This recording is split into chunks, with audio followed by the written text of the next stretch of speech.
আমার নাম জয়ন্ত বৈদ্য, দত্তগ্রাম বাড়ি।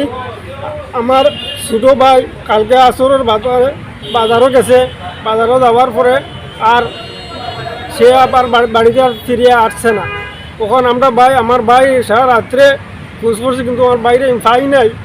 আজকে সকালে জানলাম যে ইন্ডিয়া বিএসএফে গুলি করে আমার ভাই মারা গেছে।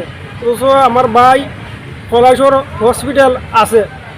এরপরে আমরা সকালে বিজিবির কাছে গিয়া জানাইছি, বিজিবি কইছে তারা জানছে না। অথচ এরপরে আমরা পুনরায় থানায় ইয়া জিডি করতে আসছি। এইটাই আমার আবেদন যে যত দ্রুত আমার বাইকটারে যেন আমার হাতে পৌঁছানোর চেষ্টা আপনারা করেন। যেন আমি সরকারের কাছে জানাইতেছি যে আমার বাইক লাশটা যেন অতি তাড়াতাড়ি যেন আমার বাইক লাশটা যেন আমি বাংলাদেশও পাই। এটা যে আপনার ইট তুলে না তাই কাজ করলাম